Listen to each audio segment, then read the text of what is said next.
Understanding the technology that powers the money is essential. Knowing the business drivers that inspire how the money is made is crucial. Bridging the gap between the mind of the technologist and the mind of the business is monumental. That is what TBF is all about. Let's start this never-ending conversation. It's time.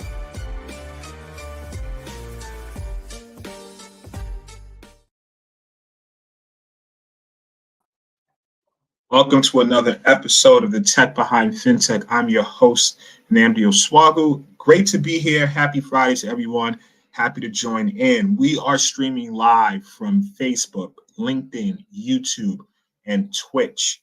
Just finished the intro. I saw a new intro, by the way, and I kind of absolutely love that intro. So today's show is on insider threats, the hidden danger of disgruntled employees. So that's the main topic of the show. As you know, we're going to jump into the news before we hop into the main topic. A couple of housekeeping rules. If you have any questions on the show, shoot the comments over, right? Comments can be on Facebook, YouTube, LinkedIn, and Twitch. They'll be part of the show. To my Instagram people, if you shoot comments there, I can't add them to the StreamYard, to what we're streaming from, but I'll see it. But if you want to be part of the show so I can post your comments up as they come in, you can go to the website, which should be pinned. Let me confirm. Nope, it's not pinned. Now it's pinned. So I pinned it at the techbehindfintech.com, and you'll have links to our live streams on YouTube, LinkedIn, Twitch, and Facebook. So without further ado, let's kick off the show. Let's go to our... what we'll be talking about. So today's topic, right? We're going to go over big tech layoffs. Been doing that lately because of all the things happening in the industry. Then we're going to go into Visa investing $1 billion in Africa to boost digital transformation. We're going to go into Donald Trump's NFT collection that's sold out. And then we're going to hit our main topic, insider threats, the hidden danger of disgruntled employees. So we're going to kick it off right now with some big tech layoffs and go down the list real quick. All right, so what we see right here, Apollo, 15%. It's a product going down. JD is a retail shop. They laid off 30%, 1214. Chow Now, a food tech company, laid off 40 people at 10% of the workforce.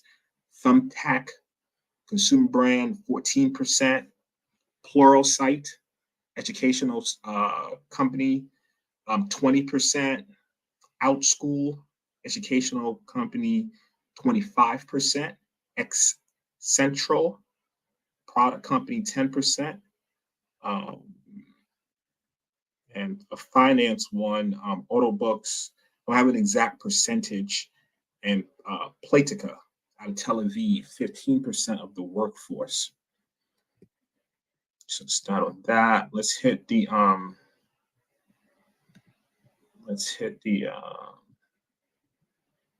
okay, so let's post a comment.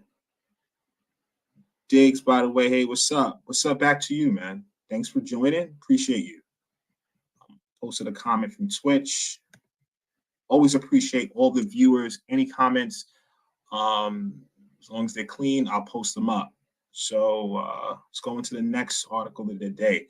This was real interesting. So Visa commits to $1 billion for Africa's digital transformation. Let's get some insight on that.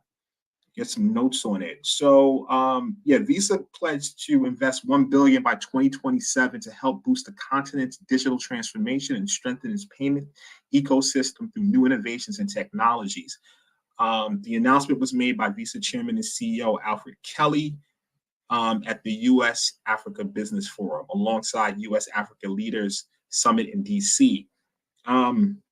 Expanding its investments, Visa says it will enable greater access to digital payments, which will further help in the development of financial services and individuals and businesses in the region. Let's say something else. They say that an estimated 500 million people in Africa have no access to formal financial services. Less than half of the adult population have made or received digital payments in Africa, and over 40 million merchants do not accept digital payments. Here's a quote from an SVP over at Visa. Africa is experiencing an unprecedented digital acceleration with a growing number of consumers, merchants, and businesses realizing the benefits of secure and convenient digital payments to fuel commerce and money movement. Over the past year, Visa has continued growing our investment in Africa through new offices, new innovations and solutions, and programs that directly support financial inclusion. Some of the payments, here's some of the, they're going to be opening up local offices in the Democratic Republic of Congo, Ethiopia, and the Sudan, introducing new technologies for digital payments such as tap to phone, which turns a mobile phone into a payment device, partnering with fintechs in the region, launching new programs to support women's empowerment and advanced financial literacy, and opening up the Visa Sub-Saharan Africa Innovation Studio in Nairobi, Kenya. So great stuff. You know, obviously you can tell by my name that I'm deeply interested in this. So it's pretty awesome. We have a friend of the show who is the CEO of an exchange, well, he sold the exchange. He comes, a crypto exchange, he comes on. I'd like to have him back on to discuss this development. It might be an interesting show topic in 2023. So we'll dive further into it. Sees any questions on that? Okay, I don't see any questions popping up or comments. So we're going to move on to our next. So Donald Trump's NFT collection sells out, raising 4.45 million. So he had a major announcement, our former president, of an NFT collection featuring himself. It's about 45,000 pieces sold in 12 hours. So a couple of things about this. NFT Int, the company behind the collection, says on its site that the money raised won't be funneled into Trump's 2024 campaign. It's not. Another thing is that Trump himself does not actually own it. They licensed his name, image, and likeness for the project. So yeah, real interesting stuff, right? But on another note, we had a show. So if you don't know what a non-fungible token is, we actually had a show earlier this year, last year. I'm going to post the link in the comments. We had a show diving into NFTs. It was majorly hyped. It was a downturn in the NFT market as of recent. Like if you look at a site like OpenSea, I'm going to get a stat right now. I saw a stat. Yeah, so trading volume in OpenSea, that's one of the platforms that was trading NFTs. The biggest market for such wares hit 250 million last month compared to 2.5 billion in May. So in May, they moved 2.5 billion worth of NFTs. Last month, 250. So you do the math, it's drastically down. But let me post Tech Behind FinTech. I'm going to post a link and make it part of the show. We had a matter of fact, let me see if I can get the exact title. I'll post a link with the title.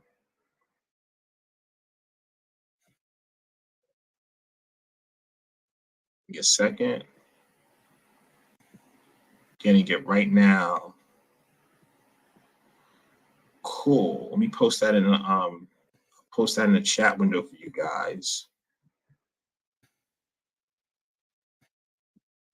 And I'll put it as part of the show so you can look at it. It was a really good show. We really dived into NFTs if you want to understand that technology and so forth.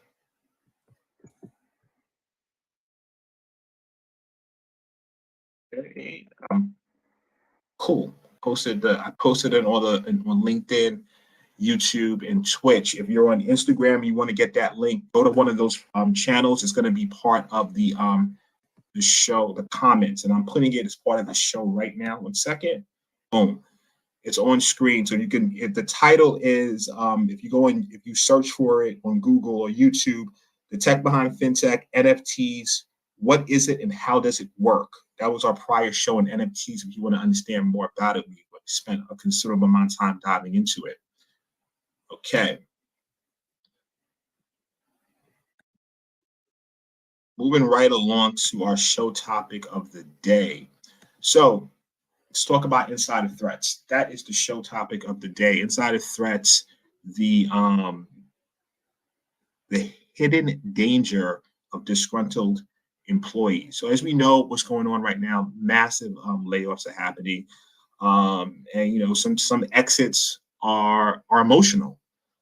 You could have that situation with people exiting can cause harm to the company, or people that are currently working in the company. So let's just go into what an insider threat is. Essentially, it's what it says. Like, we look at the word, and sometimes, I talk to different people about security, and some people who are new to it, or as they might describe themselves as being low tech. So, with some of these things that pop up, just look at the wording, right? Insider, what does that mean? So, you know what a threat means, and it's insider. So that means it's something inside. In this case, it's inside the company. So essentially, what an insider threat is, that, right? Something that someone who works there or has intimate knowledge about the company, some sort of relationship, is causing a threat to the company. So some different forms include a current or former employee, contractor, a business partner. Basically, it's about having inside knowledge and then using that inside knowledge to cause harm, whether intentionally or unintentionally. So, if you're intentional with it, we look at that as a malicious actor. So someone who is intentionally trying to cause harm to the company with a cybersecurity event. You can be totally careless and reckless. You can leave your password. You can use a password called password123 and let people know your password, or just put really simple passwords. That's a whole other thing, because that should be taken care of automatically in policies, and not even allow you to do that. Or you can leave your laptop unattended in a Starbucks, right? So that's someone who's just, they're not intentionally trying to cause harm to their company, but through careless actions or being negligent, a breach can occur. So why is this so important? You would think, right, that the biggest threats are external threats, right, coming from hacker groups, threat actor groups, attack groups, people trying to gain some sort of monetary advantage, these ransomware gangs. I think that's the biggest threat. No, the biggest threat are your colleagues. That's why policies and things like that are extremely important, which we'll get into best practices after going into some case studies. But let's look at some stats. I love stats. I always feel personally that stats just bring things home, especially working as in security. It's like sometimes you can tell someone 1,000 times to do something, but you're like, listen, this is what's happening in the industry. This is how our contemporaries fare. These are the stats. Then they kind of like, oh, really? That's really what's happening? Because sometimes it's kind of hard to see when you're inside and everything's going well of these potential threats until you start looking at in your particular vertical to what's going on. So on that note, and looking at the financial industry vertical, because that's what we talk about, Tech Behind FinTech. According to a survey by Ponemon Institute, the financial industry is among the sectors most likely to experience an insider threat, with 59% of financial organizations surveyed reporting that they had experienced an insider threat in the past year. It's a huge number, 59%. It's more than half. Another study by the University of Maryland, 27% of all cyber attacks are related. Insider attacks accounted for 27% of all cyber attacks, and the financial sector was the most likely to be targeted, with 36% of insider attacks targeting the financial industry. Negligent insiders are responsible for 62% of all incidents. So negligent, like I said, just being careless, or if your company doesn't have policies and you don't even know about the policies to leverage or to abide by, just doing careless actions. What are careless actions? Getting an email that says, you just won the lotto, and click this link and you'll collect your winnings, and then you click the link, right? So that's careless, but it could also be you didn't have training to identify phishing campaigns. Leaving your laptop unattended in public places. phishing is pretty huge, and that's how a lot of people get compromised. And also, just being careless with your password or simple passwords or something to that nature. Um, Negligent, like look what they say here. Next stat: negligent insiders who have their credentials stolen via phishing attack or physical theft are responsible for 25% of all incidents. Malicious insiders are responsible for 14% of all incidents. The global average cost of an insider threat is 11.45 million. This is up from 8.76 million in 2018. So it's really expensive, right? So if you look at technology or certain industries, let's say, I don't know, someone making between random, right, 90 and 130K, right? Potentially can cause the company 11 million in cost. So the numbers don't math, as they say. So let's go into the different types. So we touched on the different types, found this graphic, and I jacked it for the purposes of this show. So let's go through this. Let me widen the screen up. So it's a cool graphic because it showed the different kind of, we call them actors. So these are different threat actors, but related to inside threats. So some actors include malicious insiders. Obviously, we're talking about them. So employees or partners who misuse their legitimate access for confidential data to access confidential data for personal gain. Inside agents. So they're malicious insiders recruited by external parties to steal, alter, misuse, or delete confidential data. So inside agents, I mean, it's what I've seen. You see that more on a nation state level, right? They'll coerce someone to do something. An example is I saw a case about a little bit ago, a couple of years ago, a year ago. I think I see so many different cases, and it was a breach of some medical records, right? So people with outstanding medical bills were targeted. Why were they targeted? People with outstanding medical bills that had worked in some government agencies, because they could be you have bills, you're buying in debt.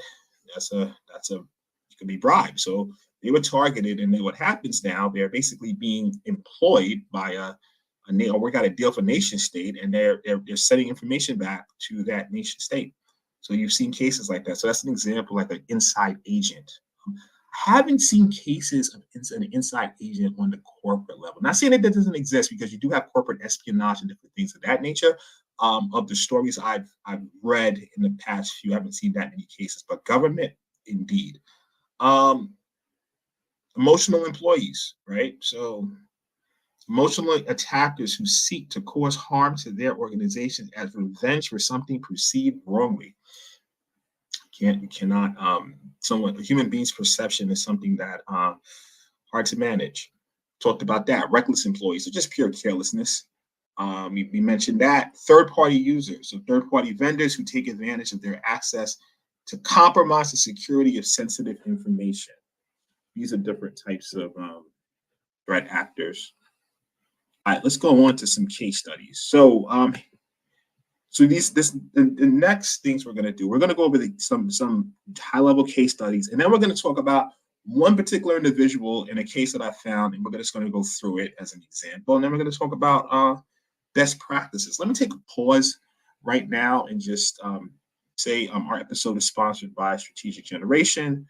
They offer security assessments and penetration testing services, so we thank them for the sponsorship. All right. Let me just also do a head count and talk, and let me see if there's any comments and or questions, or if anyone wants to add. Always, look, I'm the one talking, obviously, someone's screen, but at any time, feel free to add a comment or a question if you have it, and they'll add to the discussion. And that's really the goal, for us to keep these discussions going. All right, so let's go over some high-level cases. So in 2018, a former IT employee at a financial services firm in New York was indicted for stealing sensitive financial data and deleting critical files from the company's system. The employee had been terminated from the company and was reportedly motivated by revenge. So it's emotional.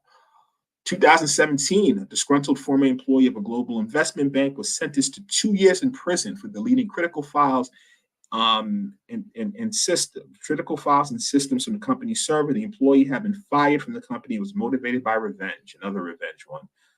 2015, a former employee of a financial services firm in the UK was sentenced to 4 years in prison for stealing confidential customer data and selling it to a third party. This was financial gain. It was motivated by. So in all cases of insider threats, right? All motivations different, but all cases of insider threats.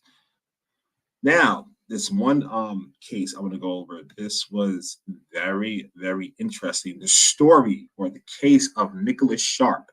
So December 2020. Okay, let's just go over high level. So this is from the DOJ, Department of Justice. This is the affidavit or the so I got it from them. They don't mention the company that he breached. You see some companies that he worked for on his former LinkedIn profile, but they do talk about the story. So we're not going to mention the company, but let's just say company one, or I think as the DOJ referred to the victim company as company one. We'll do the same. You go on Google, put his name in, you'll find the alleged company and so forth, which this thing transpired. But the main point is not about the company, it's more about the insider threat itself, the damage that was done, and how it was enacted. So put together a timeline on the story, and so let's go through it. So Nicholas Sharp, he was employed by Company One, which Company One, public company, by the way, have to mention that because it's going to be relevant later on what they lost as well. So he was employed from the company at Company One from August 2018 to April 1st, 2021. So December 2020, that's when the insider threat started, right? Sharp repeatedly misused his administrative access to download gigabytes of confidential data from his employer. So he was downloading data from their GitHub and AWS online instances, so on the cloud side. January, so he downloaded the data, and then the incident was reported. So then he gets put on the incident response team. So while working on the team to remediate the effects of the incident, Sharp sent a ransom note to Company One for 50 Bitcoins, which was equivalent at the time to 1.9 million. After the company refused to pay, Sharp publishes a portion of the stolen files. So further details of the story was he essentially, right, is on the incident response team that supposedly is working to remediate the issue behind the scenes on at his home using a VPN, so a virtual private network. So the whole point, I mean, sometimes you could get a private VPN, and this, in theory, should hide your home IP address, so no one should know the source of the messaging. That's the whole point. Fortunately, it didn't quite work out like that for Mr. Sharp. So he used on his VPN, he sends a ransom note to the company. He asks, listen, I want to get 1.9 million. He's pretending to be this ransom attacker. Obviously, they don't know it's him at the time. And they say, no, we're not going to pay you 1.9 million, right? So at that point, he releases a portion of the stolen files. Something else he does is offline, he pretends to be an anonymous whistleblower who works for the company, right? So he can get and then uses that to get some news articles published regarding the incident, because this whole it looks like the strategy was to create pressure for the company by publicly shaming them. Your files have been released, this is an incident, and hopefully with this amount of shame, they'll go and they'll pay the ransom. They chose something different. They chose to work with the FBI. So on March 24th, 2021, FBI agents executed a search warrant on Sharp's residence in Portland, Oregon, and seized electronic devices belonging to Sharp. So the question is, what happened between January and March? How did the FBI find out it was Sharp behind it to even get a warrant and execute? So while Mr. Sharp was conducting this crime, he was using a VPN. His internet service provider randomly goes down. And in that process, his home IP address gets exposed. So, listen, it's now exposed somewhere in someone's logs. When the company, right, goes to the FBI can get access to anything they want when they're conducting an investigation from any company they want. Understand that. It's funny because when I was at Fordham for a master's program, two of my professors were FBI agents, and just the comments they had on the way they catch criminals it was just funny. But do you understand, right? When things hit the fan and there's the FBI is involved, they have access to everything, right? So it's if you look at criminology books, they always say the same thing, right? Law enforcement in these investigations, they can make 1,000 mistakes. They could constantly make mistakes, and they'll just still be on it. The criminal, in this case, Mr. Sharp, cannot make a single mistake. So you have a team of highly skilled individuals doing the investigation, and you're a single entity in this case, right? Because you're inside a threat, you're working alone. You can't make a single mistake. Biggest mistake he made, choosing the wrong internet service provider, or well, who knows? Anybody's internet service provider could go down, but he didn't cover up his tracks efficiently. So when his internet service provider went down, somehow his IP address got exposed. It's in a log somewhere. FBI, they're doing their investigations. They're probably as they trace it, getting log information, and boom, they find his IP address. A warrant is issued, and they seize his computer. Next, let's go over some stuff. So from March 30th, 2021 to March 30th, 21. So remember what we talked about before, a portion of the ransomware was put out there. Then to create more pressure, news articles were published with a source being an anonymous whistleblower, which come to find out was Mr. Sharp. The company, which was a public company, with any bad news in terms of security breach, if you're a public company, your stocks can go down. We've seen it happen time and time again, right? I'm not saying it won't go back up, but negative news impacts stock prices. Their stock price fell 20%. They lost over $4 billion in market capitalization. So remember before when we said the average insider threat is 11.45 million? These guys lost $4 billion on their market capitalization because of the negative publicity. So if you think about it from a company's perspective, right? Knowing, and that's why the pressure, that's the whole point of the pressure, right? Okay, you know what? If this code comes out, we could potentially lose money. This is why some companies pay ransom. This is why sometimes you never even hear of incidents happening because things were paid behind the scenes. 4 billion reasons why companies do that. So let's move on. December 2021, Sharp is arrested. And he's arrested. The FBI formally arrested him. He's facing 40 years in prison. It's 4 different counts carrying various sentences. February 22, he gets out on $750,000 bond secured by his parents' Arizona home. The trial is set to begin February 27th.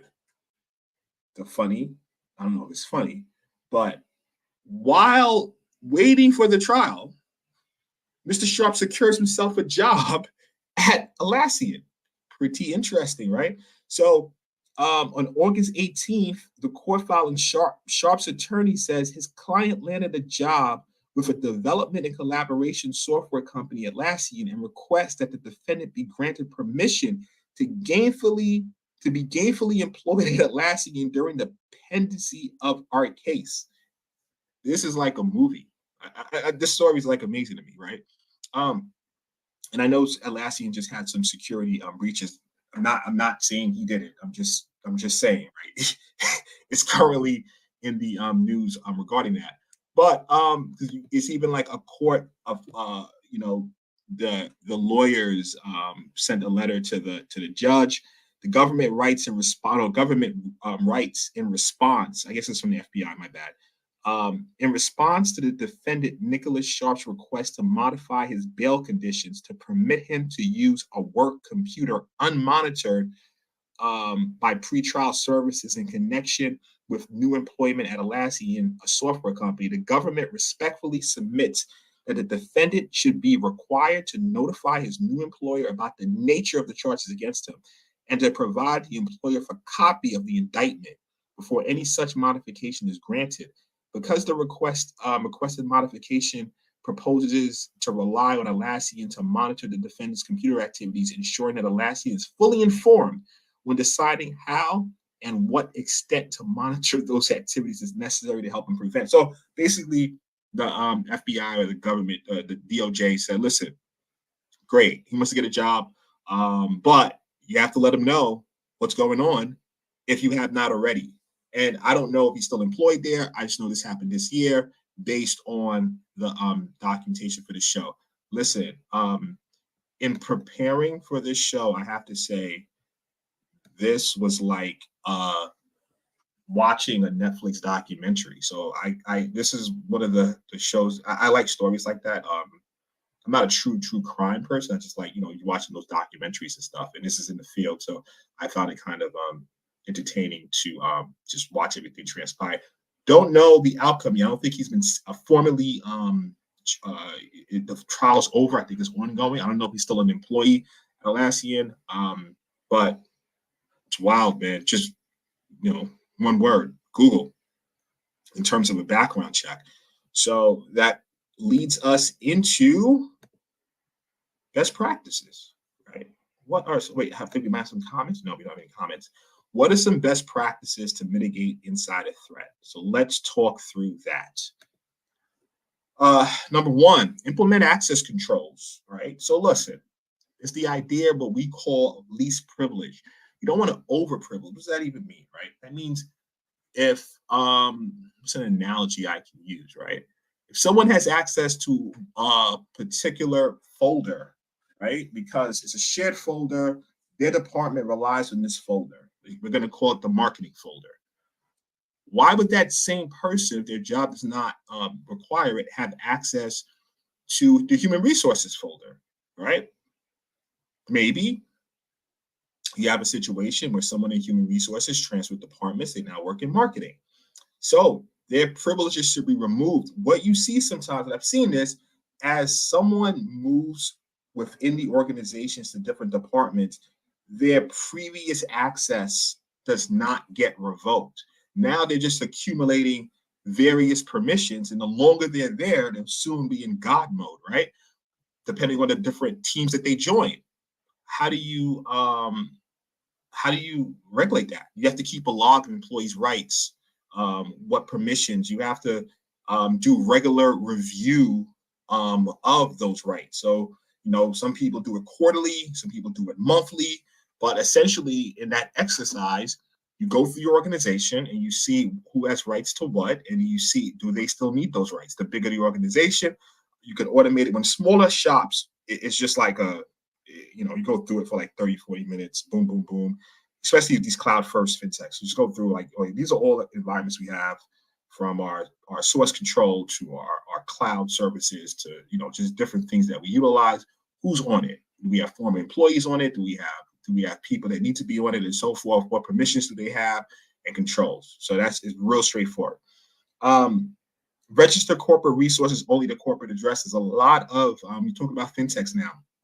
Sometimes it's real easy, especially for small shops. You might have a lot of different deals you can get as an individual versus a business, right? Certain pricing deals with certain cloud services. They say we charge a business X and we charge the individual free or Y. So it's tempting. Just log in with my personal email address and get access, right? No, right? You don't want to do that. Or you don't want to have your employees do that. You want everything to be through the corporate address, because it's going to, as we talk about best practices and you offboard, you need to keep track of these things from an offboarding perspective. Domain names, social media accounts, website control dashboards are ultimately company assets, and don't relinquish control of staff. So that's another thing. You want to have control over that. Monitor employee activity via activity logs for unusual activity. So, no one's saying Big Brother here, right? You don't want to everything they do and have a key log and monitoring key stress. That's crazy. But unusual activity, like why are you downloading tons and tons of data from one folder to another folder or trying to exfiltrate it? We have to know these types of things. Implement a code of conduct policies. The easy thing to say, right? If I don't know the rules, how do I know that I'm breaking them? This is why policies are very important. Trust me, when writing these policies, and I have written policies, it could be tedious. It could be, why am I doing all these policies? Because you want people when they join the firm to sign off on the policies that they read it. Sometimes people, don't fully read it. They just sign it, but it's at least a proven document that, listen, this is what we abide by. So when different, from a security standpoint, you can run internal tests, right? And someone fails the test. Listen, you failed this phishing test. You need to take this training. Why am I taking the training? Because it's in the policy that you have to train, especially when we run tests and you don't pass it. Or, hey, I want to do X, Y, and Z. You can't do that because why? Because it's in our policy. We don't allow you to do X, Y, and Z. Offboarding automation. This is a key one because I've seen this in both big organizations and small organizations. Offboarding that works well and offboarding that frankly sucks. When someone could leave the firm for various reasons, either they leave voluntarily for a new opportunity, they leave because of layoffs, the relationship just isn't working out, blah, blah, blah, blah, blah. How are you offboarding? Especially now that we work in a whole remote world, right? Where a lot of people in this field are remote, right? You have technology that you have agents on the laptop that you provided them, and does it wipe out all of your sensitive data? And at that point, you can tell them keep the laptop, my gift to you, parting gift, but you don't have our data in, right? What are you relinquishing different access control on their various, a lot of, especially cloud first, like everything's on the cloud. We use everything from human resources to source control to where our service deployed. You have to go in and make sure that they do not have access, especially if it was a highly privileged user who was doing some really important stuff. Because, you see situations where sometimes these people, they're not even they don't even have any malicious intent at all. They're on to bigger and greener pastures, but their name is still there. Why? Right? That means something's wrong with the offboarding. So that's something that has to be monitored. Interpersonal tips. I like this one because I kind of studied this. I looked this up. And, we always think technology, but sometimes it's personal. Have a relationship with your people, man. Encourage open communication. Encourage employees to speak up if they are having problems or unhappy at work. This can help identify potential issues before they turn into a bigger problem. Provide support. Offer support to employees who may be struggling with personal and professional issues. This can include things like employee assistance program, counseling, and other resources to help employees cope with any problems they may be facing. Simple rule: treat people the way you would like to be treated.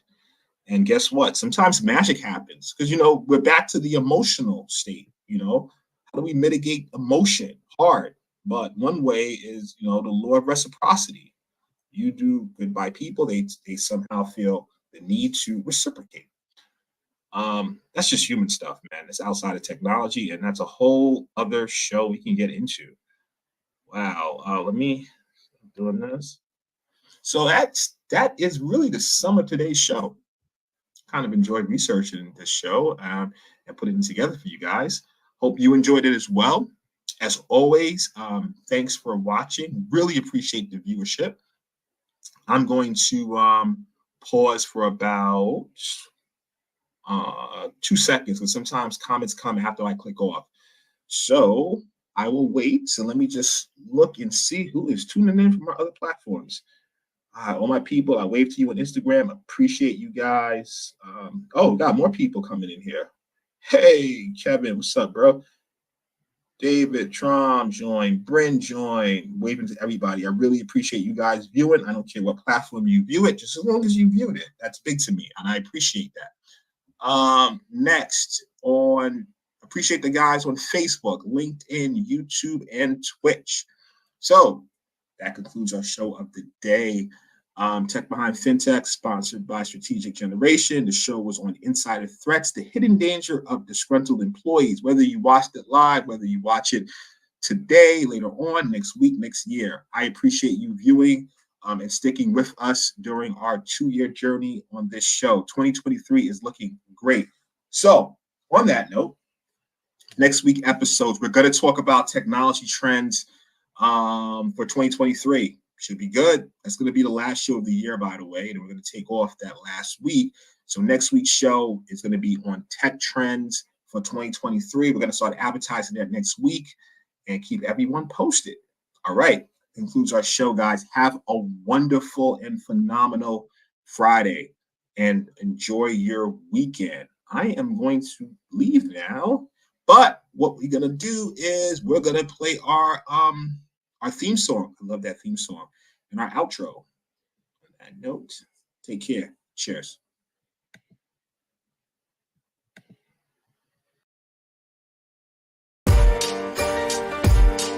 Understanding the technology that powers the money is essential.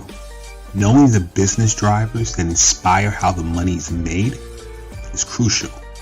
Bridging the gap between the mind of the technologist and the mind of the business is monumental. That is what TBF is all about. Let's start this never-ending conversation. It's time.